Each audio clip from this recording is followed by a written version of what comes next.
We want now to focus on what is happening internationally as far, not really internationally, we'll train our focus on that with our panelists much later. But here at home, of course, as I mentioned earlier, President Uhuru Kenyatta spoke during the 7th annual KDF Day at Kenyatta Barracks in Gilgil, Nakuru County on Sunday. KDF Day is marked to commemorate Kenya's fallen heroes and heroines who died while defending and protecting the sovereignty, territorial integrity, peace and freedom of the country.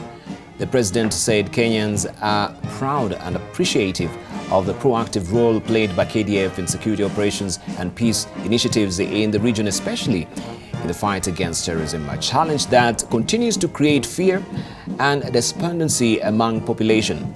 President Kenyatta also said Kenya cannot let down its guard until the complex transnational terror network operating in the Horn of Africa region are completely removed. Uhuru said there is need to ensure that Kenyan borders remain secure, a role the KDF has played, I should say, with pride, courage and determination. The president called on soldiers to rededicate themselves to protect the sanctity of human life, remain united and maintain their high degree of integrity and accountability. He also encouraged KDF to continue cooperating with other agencies in times of disaster and emergencies.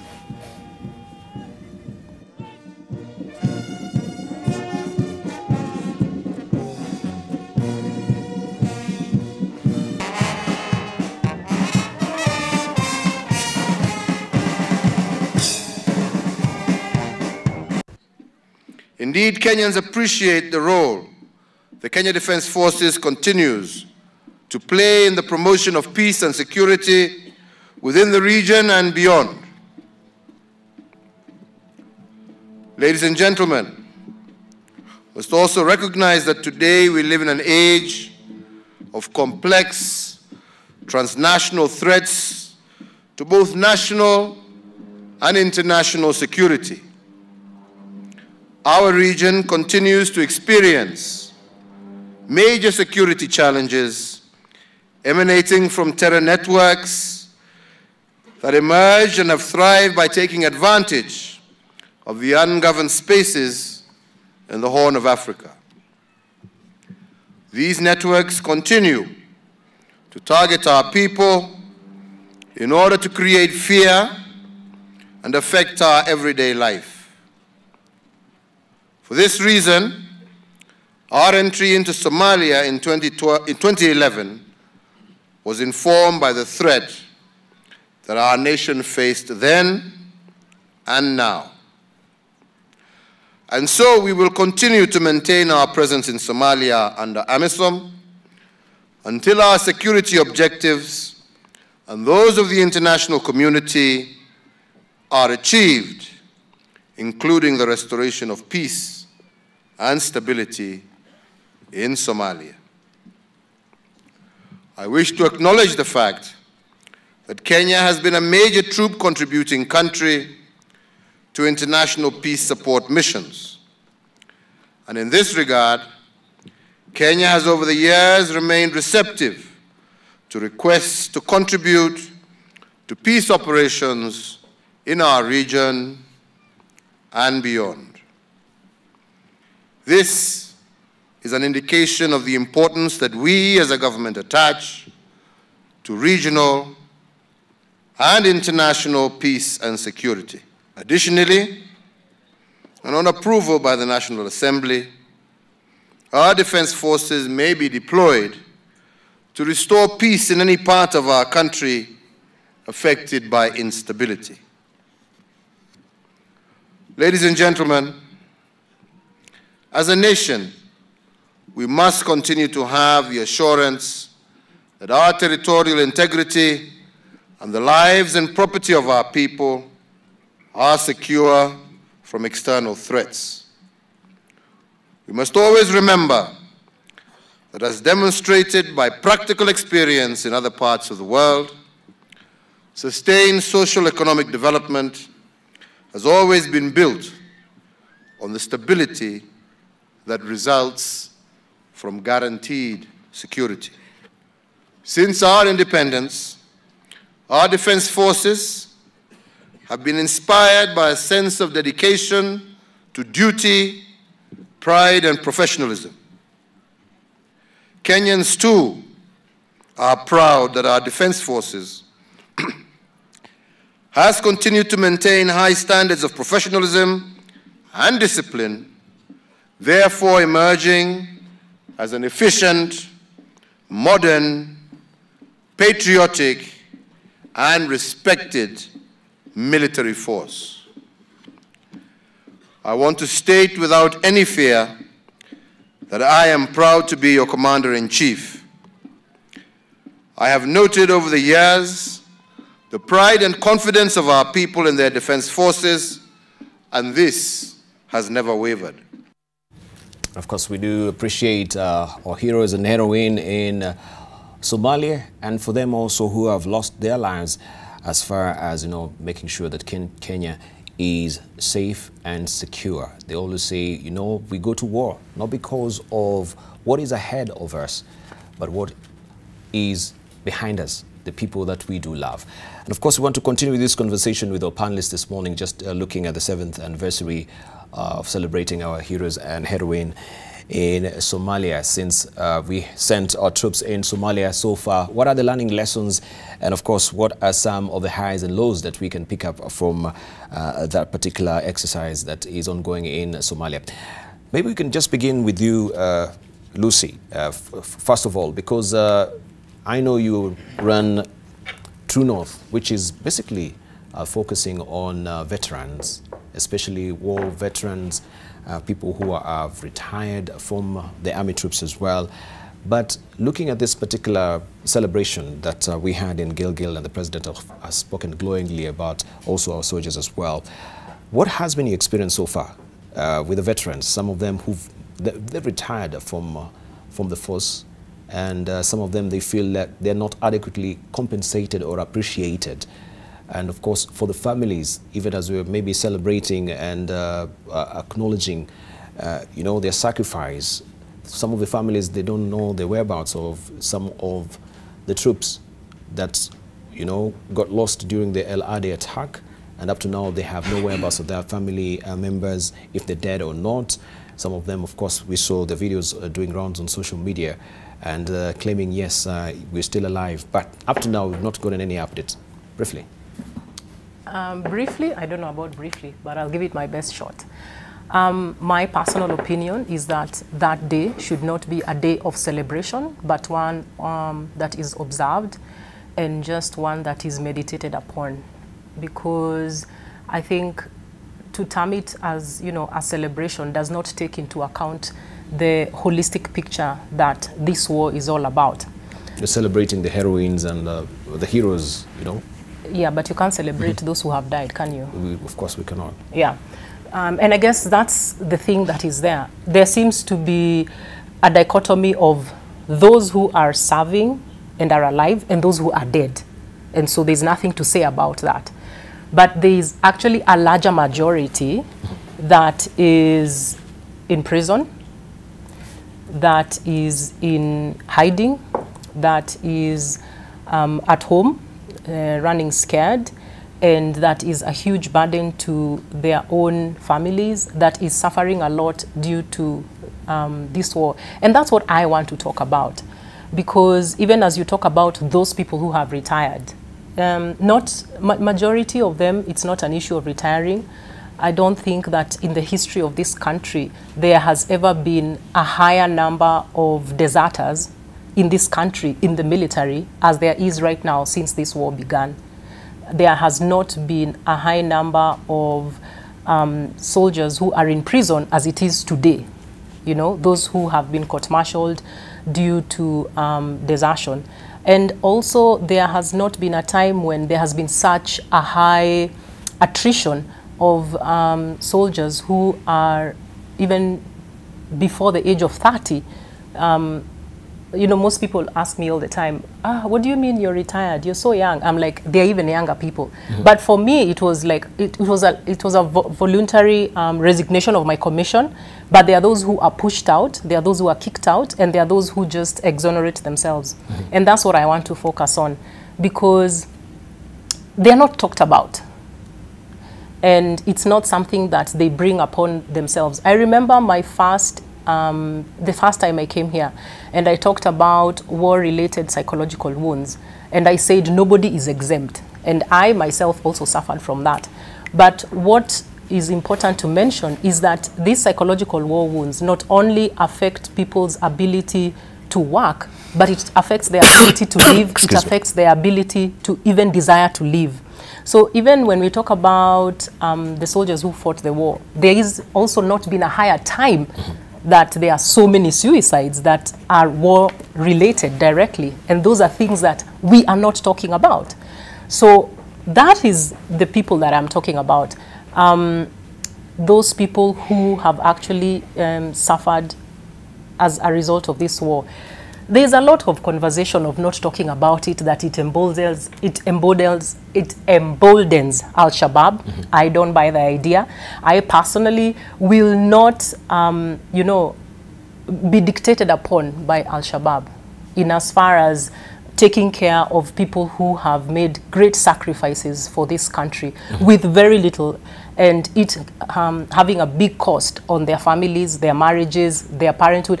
These men will never be fathers. They will never be grandfathers. They will never be husbands. It is over for them. And those children are now fatherless children. They are widows who've been left behind. This is the human face of this issue. And even if somebody is 100%, but they have lost their ability to think, their ability to connect with themselves and other people, they cannot be of service to anybody, not themselves, not the society. They don't serve any particular purpose. And it is something that with a proper treatment regimen can be corrected. My concern also has to do with even issues security. Yes. You have these people who are highly trained, and they desert, or they decide they don't want to work anymore, and because they're suffering from war fatigue, and they give it all up. But they also don't have the necessary skills that will enable them to engage in other economic activities that will enable them to support themselves. So what do you expect them to do?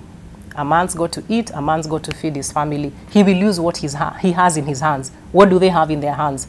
So even when it comes to issues, safety and security, we should actually take care of the soldiers who have fought this war as a way to actually cushion ourselves against insecurity. So, I mean, there's a long conversation that is around that. I know it's an uncomfortable and inconvenient truth for a lot of people. They would rather they just disappear and go away and, you know, have their families take care of them. But even the families are not equipped to take care of them. So soldiers are on the streets, soldiers are in Mathare. It's a pretty pathetic picture.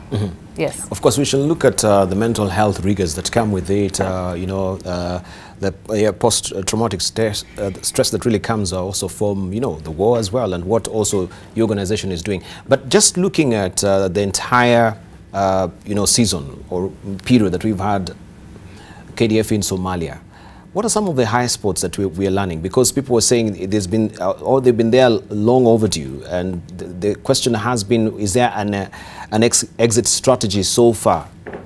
Are we also tinkering on the border of a military occupation in Somalia? Let's hear from Captain Werunga. It's a long story, Dibal. Yes. First, we need to understand what was the goal and objective of entering Somalia.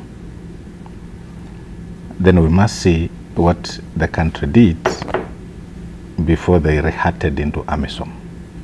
The objective, to my understanding, was move in, destroy, pacify, come back to the border, and take over our country. Probably that didn't work. They moved in, very quickly gained ground, and I think in the process they realized they were not pacifying the areas they had already conquered. So they took what we call a tactical pause and re-strategized what they needed to do so that the people they've been moving over become part and parcel of their success in Somalia. But I think the strategy did not take in cognition of the strength of Al-Shabaab, even as ragtag as they were. And then along the way, they discovered this is not something you'll just walk over, destroy, and come back to the border. So that became a challenge to the strategists in the military.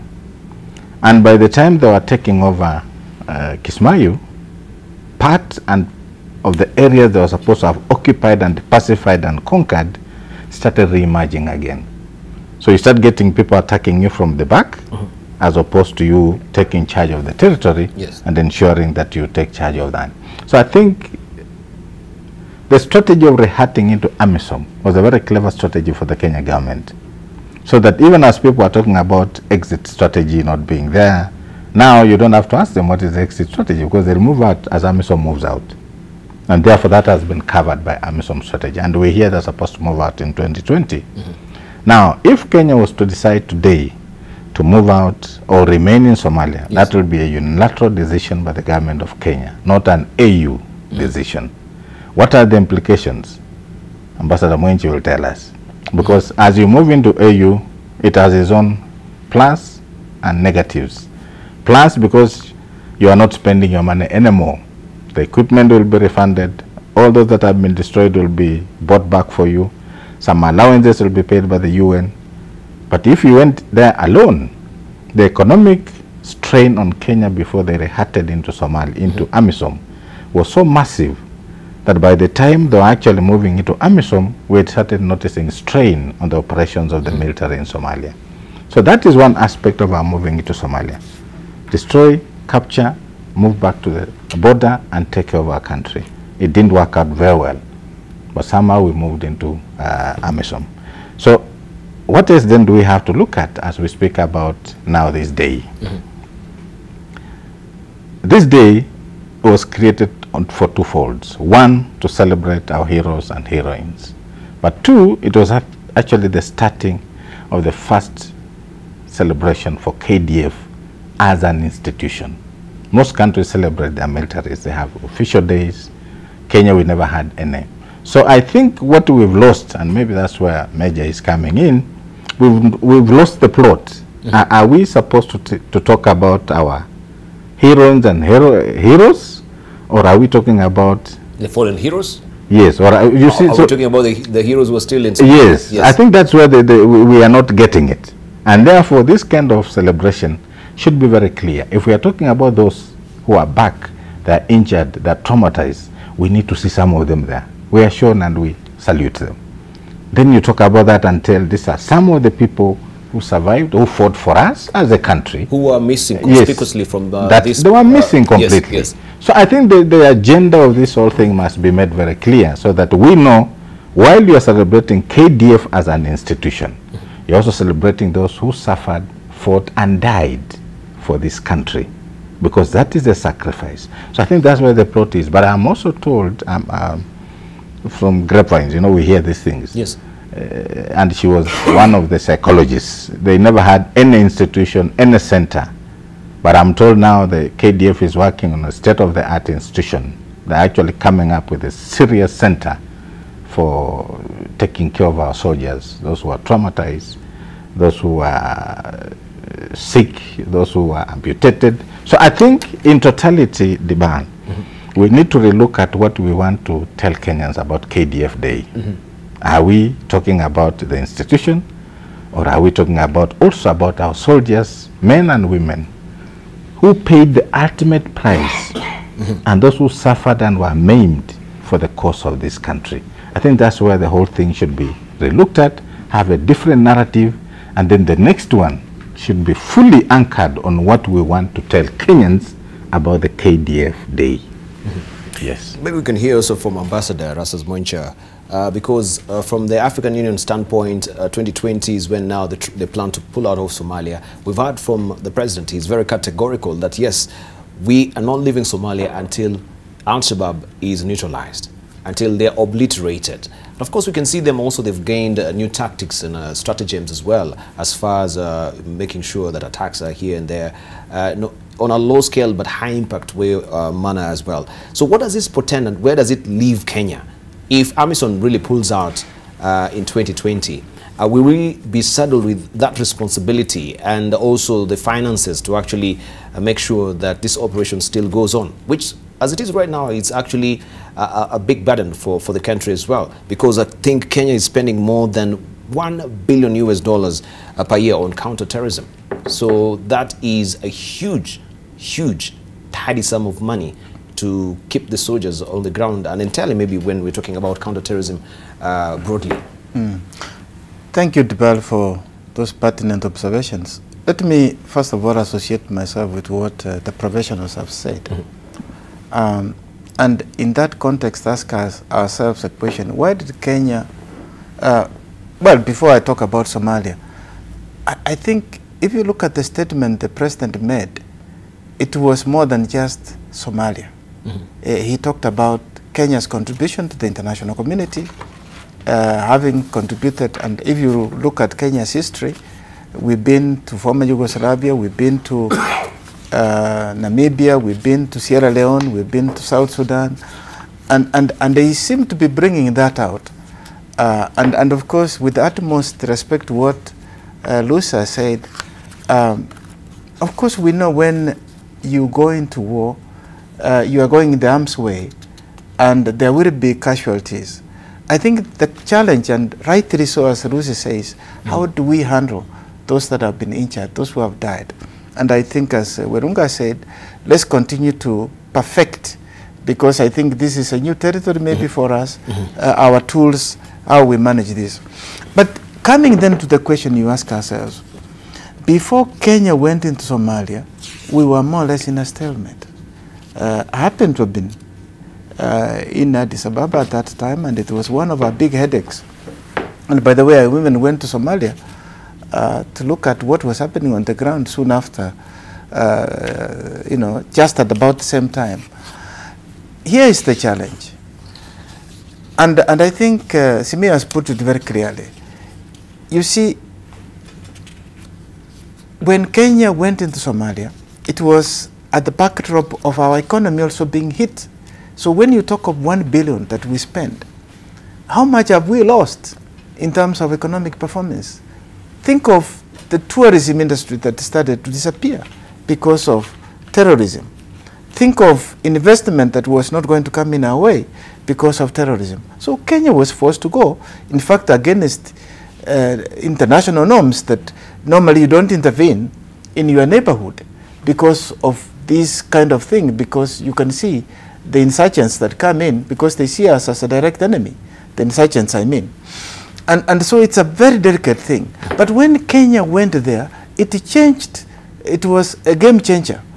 And even some of the troops which were already scared to go out into operations were staying in camp. We had already forces like Uganda was there, Burundi was there, but they were more or less confined in camps.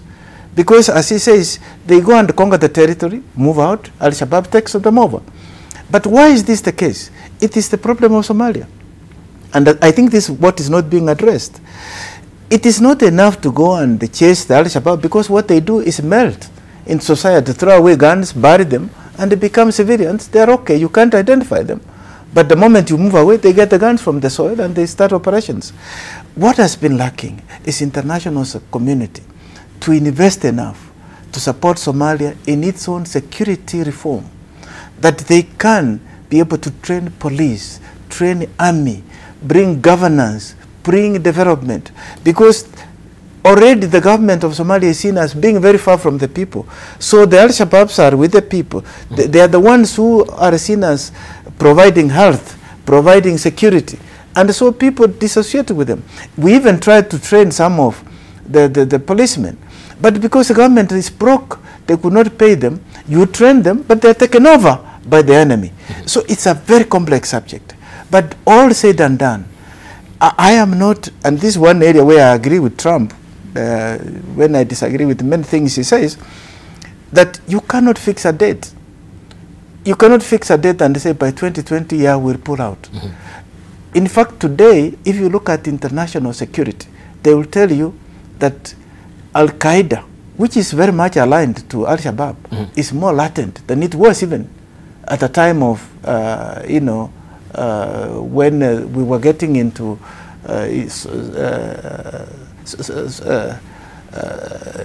removing Saddam Hussein. Yes. It is more latent. And so let us not go into saying these forces can come out by this day.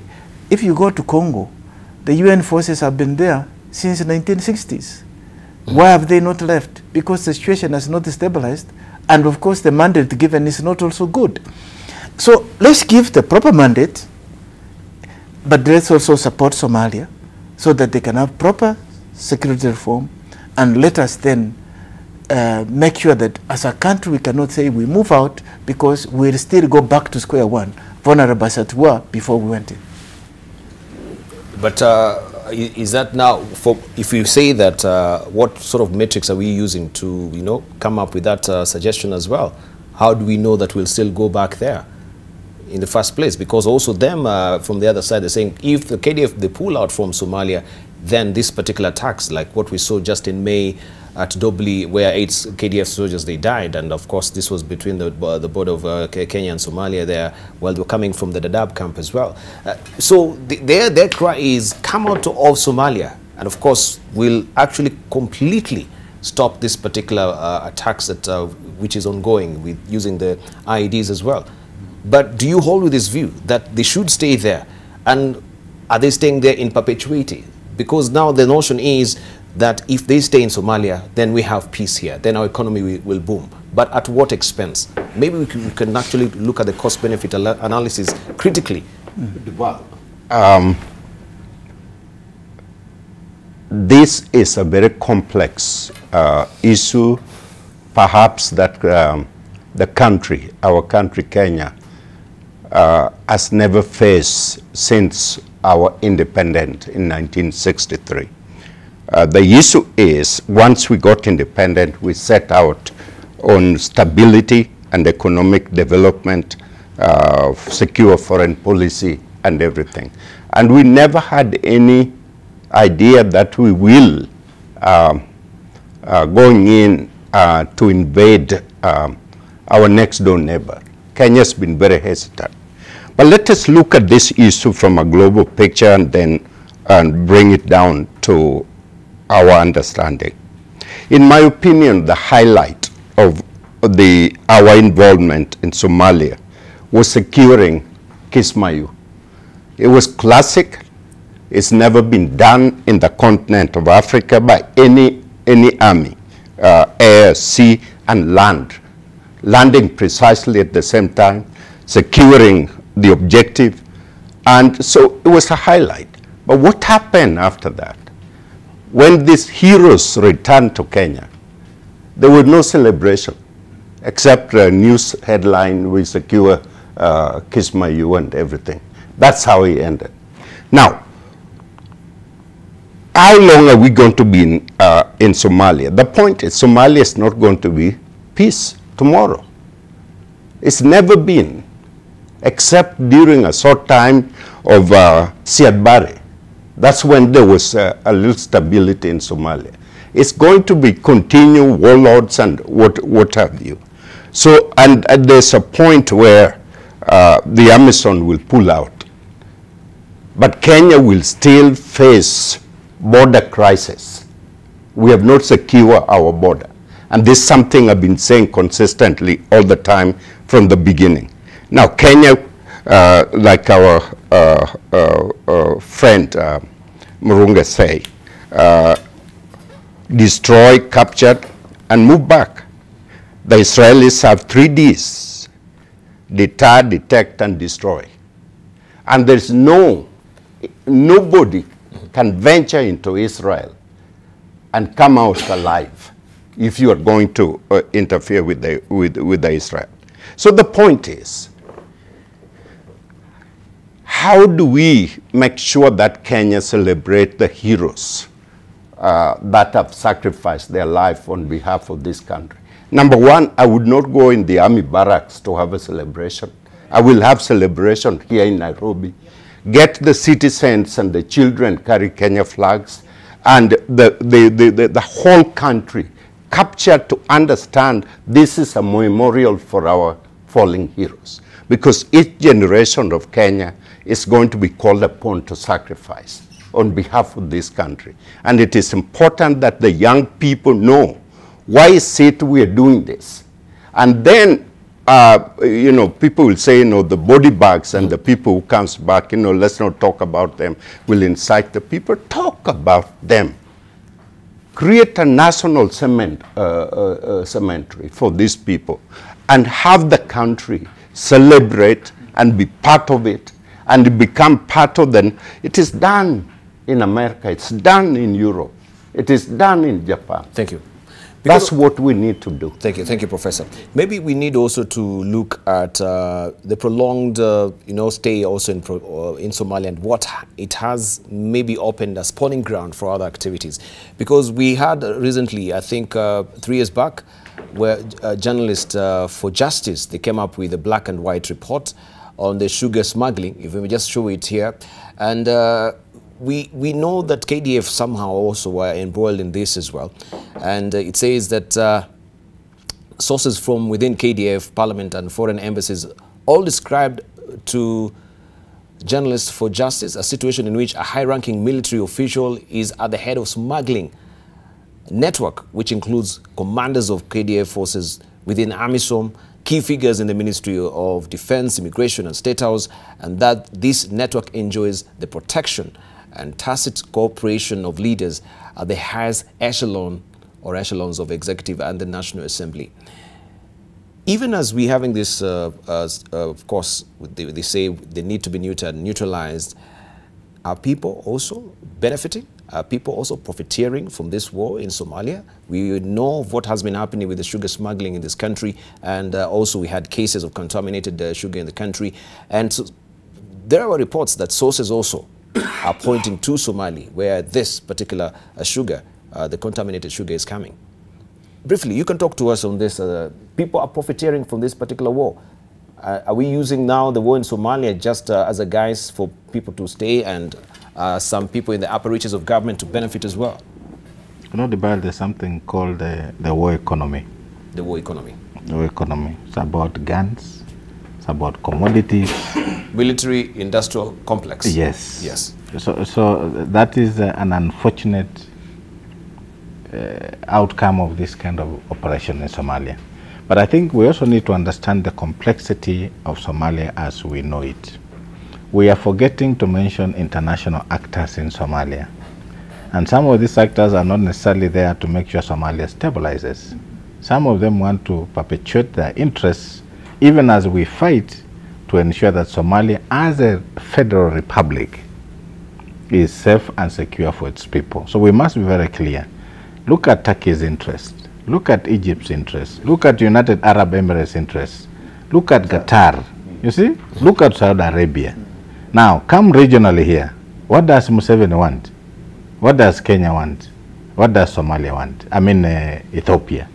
So I think even as we go in as AU, sometimes when we are speaking about the complexities of Somalia problem, we forget to discuss about what international actors are providing and adding fuel to what we have in Somalia. So it's a very complex situation, Dibal. And even as we fight to ensure that we take the southern part to make sure it is safe, what are the interests of Somalia, of Ethiopia? Ethiopia has had a very good relationship with Somaliland, which is part of Somalia. United Arab Emirates, Saudi Arabia, Egypt, and Turkey are in Mogadishu. UAE are in Puntland and Somaliland. Qatar was trying to come into Puntland. So it's a complex thing that we must not be talking just because we think we can do it quickly and move. AU has no powers because it is funded. And tomorrow, if the international community stops the pipe, AU has very little to do about Somalia. So even as we speak about how we want to take care of this, it's very important that we also look at what the international players are doing in Somalia. And that is very crucial. So that as a country, we say this is our interest. We want to ensure that Somalia is safe. If we can deal with the bigger aspect of Somalia as a country, let's then take care of our border regions and ensure that we cover what we can do. That's good. Yes. But you've so cunningly and furtively avoided my question about the sugar what I want to smuggling. Yes, you I'm are coming not there. really. You're coming there. No, yeah. we have. No, okay, yeah, let me that was the touch it. question. I understand, of course. Yes. Yeah. Let me touch it.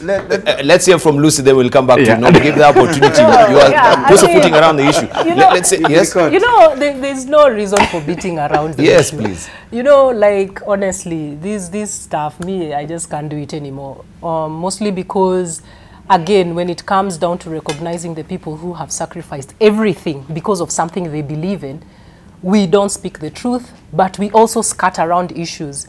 The work that I do does understand and recognize the bigger picture, but I am not in control of the bigger picture.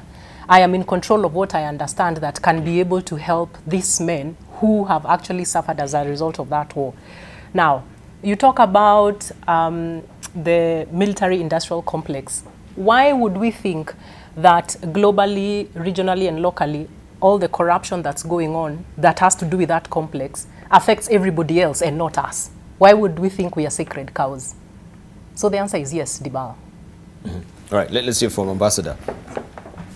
I think Simeo touched in a way on some aspects, but let me be direct with your answer. Yes, in a situation like that, you do have these vested interests, like the sugar you mentioned, like arms deal, the charcoal, but there are also other issues like human rights, where we have had all these cases of whether it's rape or whatever. The question is, under what doctrine do you operate? Under the AU, and as you say, because we funded by, AU was funded by others, the European Union and others, they are under very strict scrutiny. What matters is, what do you do when you get that information? Because it happens. It's not only the KDF. I am privy to information that we would get generals from, say, Uganda who have committed some crime. You report. What happens? You have to follow with the country to make sure that there is action. There is discipline, because it will happen. And I think the problem for us, we have not informed anybody whether we have taken action or disciplined. If it is, then there is a cover-up which is very wrong. All right, Nomedamba. Ditto what Ambassador is saying, the BAL, we have a country that is corrupt. We have a society that we are dealing with corruption as a major national issue. So there are elements within our armed forces who are corrupt people. But you cannot take the entire armed forces as a group and say they're all thieves. It is wrong. And I agree entirely with what Ambassador is saying. Figure them out and charge them in the eye of public and lock them in, like everybody else, so that we know who led the sale of charcoal, for what and when, and all those cartel and all that kind of thing. Lock them in. But don't go on a blanket and say all our armed forces are corrupt. Okay. They're all selling charcoal. All right, let's hear from Captain Wirunga finally on this as we're winding up. Also, this will back as your closing remarks. Yes, I was not running away from that issue. I was going round so that I come and tell you.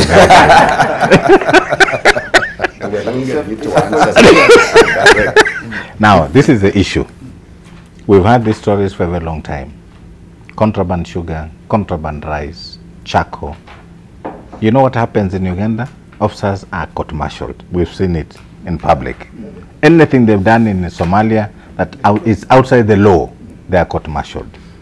I just want to echo what Professor said. You see, when you have a country that is contextualized in corruption dealings, yes, it becomes very difficult for us, even as we talk and say, for those who are purported to be part and parcel of these corrupt cartels, yes, to be prosecuted and taken through the legal processes. But yes, those issues have been there.